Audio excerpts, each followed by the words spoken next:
Graham Gannon, snowboarder, outdoor adventurer and entrepreneur.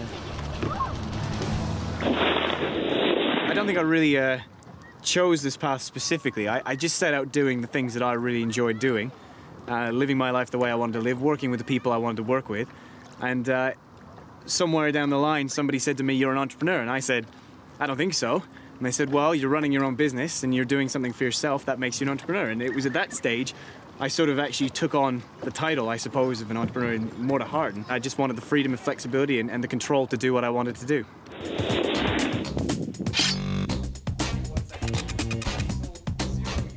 Graham's employment history is wide and varied. He's worked in radio, television, designed websites and advised companies on their marketing strategy. He's even been a DJ. How you doing, John? Nice Morning, to see Graham. you. All right. How are you, okay? Yeah, very good, thank you. Good to see you. But today, Graham faces his biggest challenge, getting a group of Year 9 students excited about maths. 1, 2, 3, 4. But Graham is an experienced STEM career role model, so a challenge like this is right up his street. I think when people in the community who are involved in sciences, technology and business, and from that matter any industry, come in to talk to the students, they get a real-world connection to the things that they're learning, to the things that they might actually themselves want to be doing.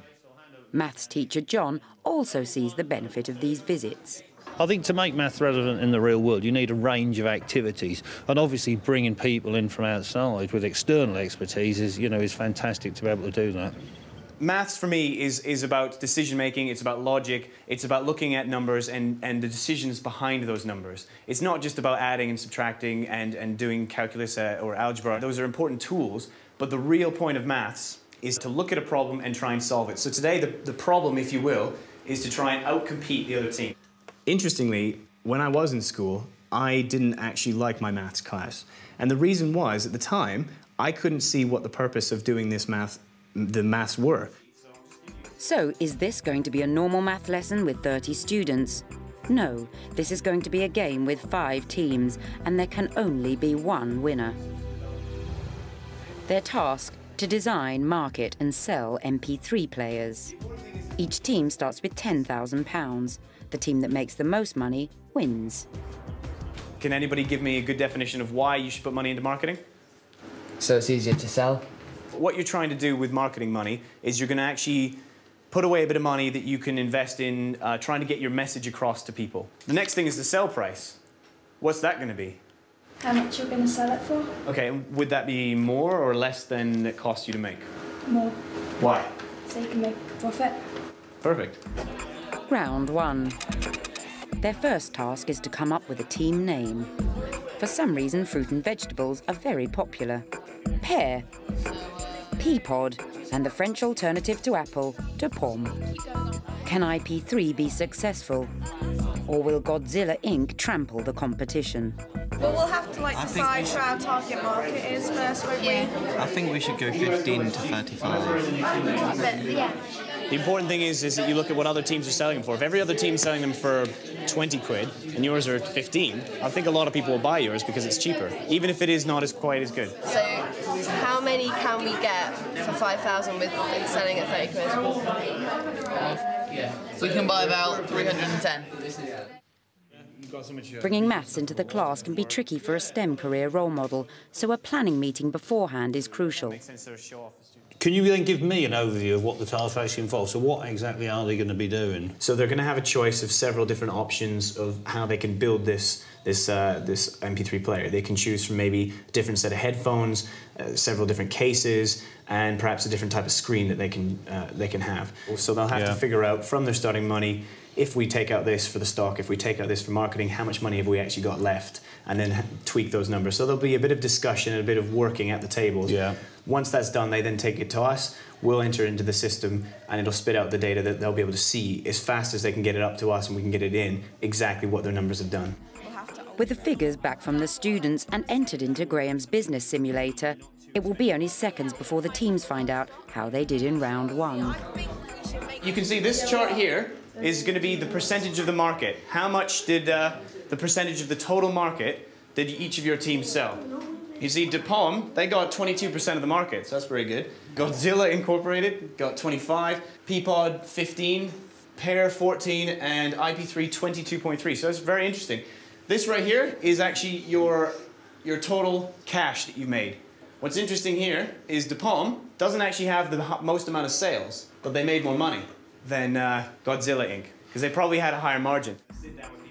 Little did the students realise how much maths was going on in this lesson. They were doing complex calculations such as percentages and getting feedback for pie charts and graphs. There was also lots of strategic planning and teamwork going on.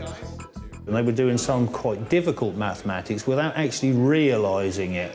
So I think one of the sort of the important things in, you know, when you're actually teaching mathematics is to try and get people to do that, but in an element of understanding and enjoyment, perhaps so they don't actually realise that it's quite as difficult as they think. So what we're going to do now is you're going to take this information and you're going to use this for the next round. You're going to take your starting cash and you're going to work out how much you're going to now spend on marketing and innovation, maybe change your price to get ready for the next round. Let's go ahead and do that. After the first round in the game, De Palm managed to make the most profit, so is taking just over £13,000 into round 2. Unfortunately, Peapod lost just over £1,000 in round 1, so will have to change their strategy to catch up. A lot of the other groups are targeting the same groups that we were, so, and our product was quite expensive as well, so we'll have to alter it a bit. I think we should go less on research and development this time. Are you keeping the product the same?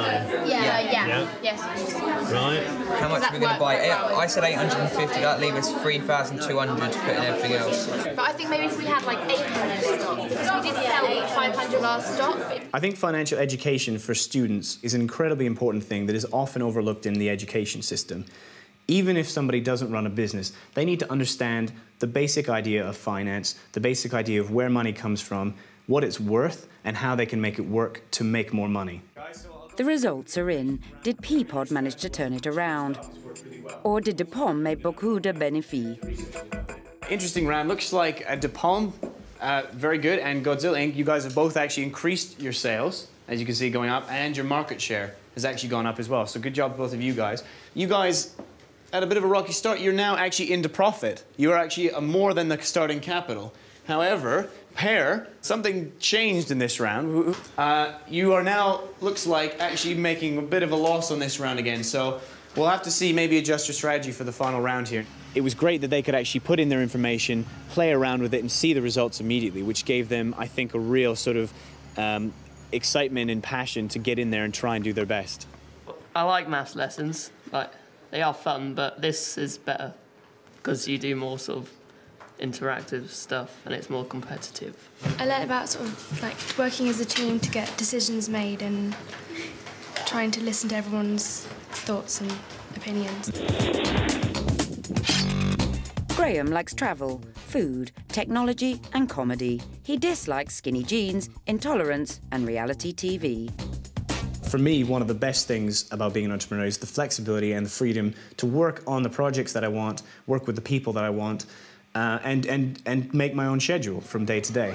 It also allows me to take holidays as and when I see fit. However, it does mean that instead of being tied to a 9-to-5 workday, I am tied to what my clients need.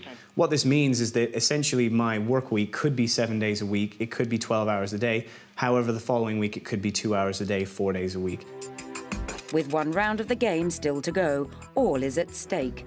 Could Godzilla Inc. overtake De Palm? Could Pear make a late charge?